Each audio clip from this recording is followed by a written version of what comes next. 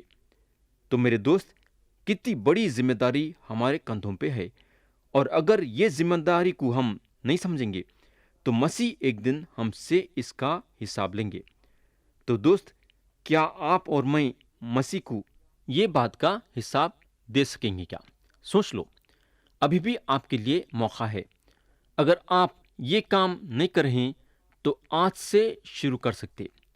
آیت 24 میں لکھا ہوا ہے، مگر ان 12 میں سے ایک شخص یعنی توما، جسے توام کہتے ہیں، یسوع کے آنے کے وقت ان کے ساتھ نہ تھا۔ اب سوال یہ پیدا ہوتا ہے کہ آخر توما کہاں تھے؟ خدا کا کلام بھی یہ نہیں بتا رہا ہے کہ انہوں کہاں تھے۔ آیت 25 میں لکھا ہوا ہے، پس باقی شاگرد اس سے کہنے لگے کہ ہم نے خداوند کو دیکھا ہے، مگر اس نے ان سے کہا کہ جب تک میں اس کے ہاتھوں میں میخوں کے سوراخ نہ دیکھ لوں اور میخوں کے سوراخوں میں اپنی انگلی نہ ڈال لوں اور اپنا ہاتھ اس کی پھسلی میں نہ ڈال لوں، ہرگز یقین نہ کروں گا۔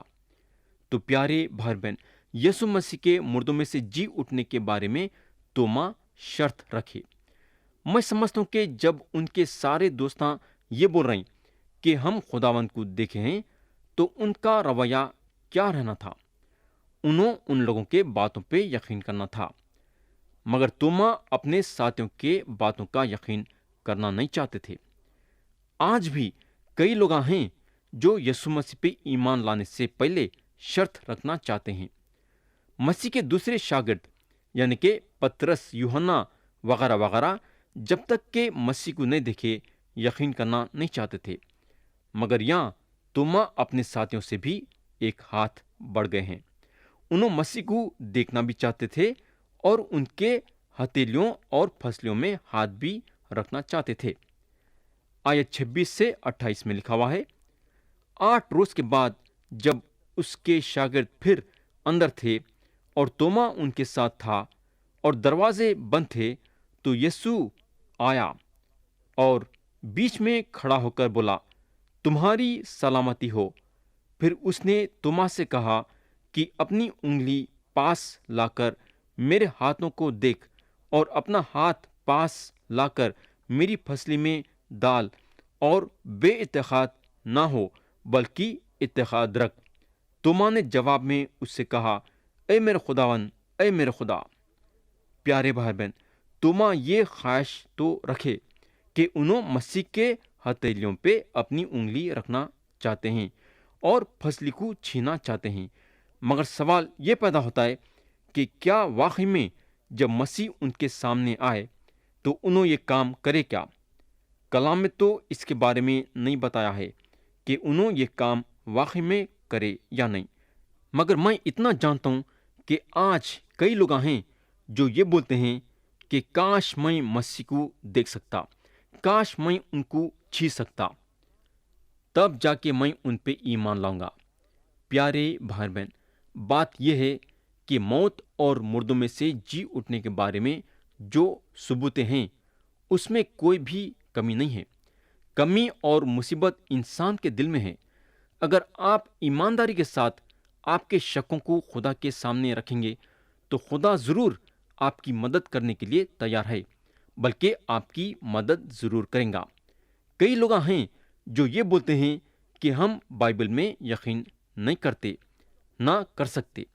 ان کا بولنے کا مطلب یہ ہے کہ ان کو سنبھالنے اور ان کی زندگی کو آگے لے کے بڑھنے کے لیے ان کی ہمت ان کا ساتھ دیں گی۔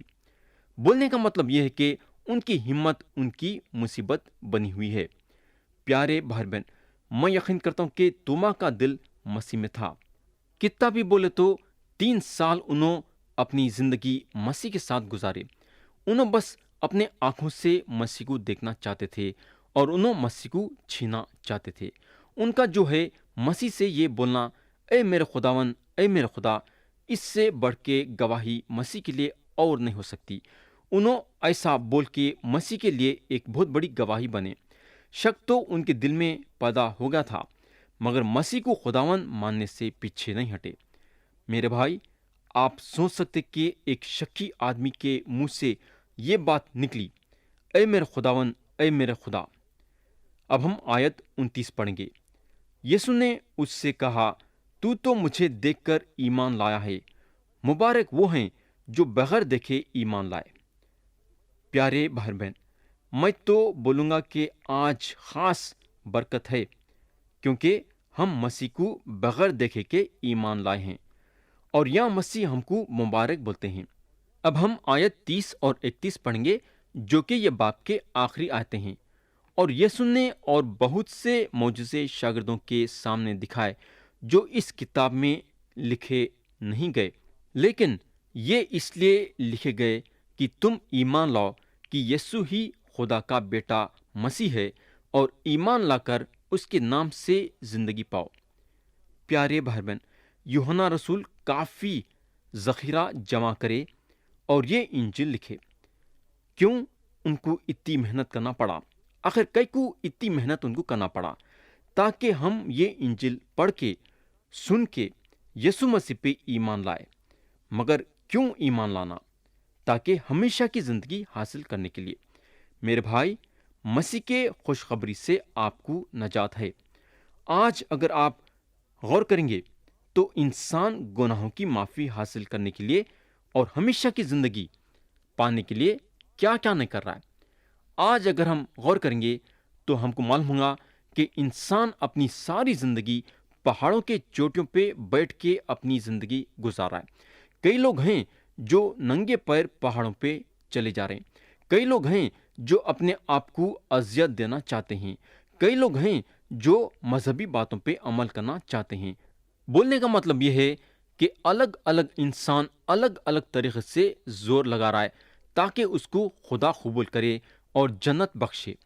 اتنا سب کرنے کے بعد بھی اگر آپ پوچھیں گے کہ کیا آپ کے گناہ معاف ہوں گے یا نہیں، جنت میں جائیں گے یا نہیں، تو اس کے پاس جواب نہیں رہے گا۔ اس کا مطلب یہ ہوا کہ اتنا سب کچھ کرنے کے باوجود اس کے دل میں امید نہیں ہے کہ انہیں جنت جائیں گا یا نہیں، یا اس کے گناہوں کی معافی ملیں گی یا نہیں۔ پیارے بھائی بہن، کئی کو اتنی تکلیف، جبکہ خدا آپ کے گناہوں کی معافی کا راستہ نکالا، اور وہ راستہ ہے یسوع مسیح، جو 2000 سال پہلے ایک انسان بن کے یہ دنیا میں آئے اور آپ کے لیے اور میرے لیے صلیب پہ اپنی جان دے کے آپ کے اور میرے گناہوں کی پوری قیمت چکائے۔ ہمارا کام بس یہ ہے کہ ہم ان پہ ایمان لانا اور ان کو اپنا منجی اور خدا ماننا، اور اگر یہ کریں گے تو ہم کو ہمارے گناہ سارے معاف ہوں گے اور ہم کو ہمیشہ کی زندگی ملیں گی۔ خدا ہم سب کو آج کے کلام کے ذریعے سے برکت دے۔ یسوع مسیح کے پیارے اور بلند نام میں آمین۔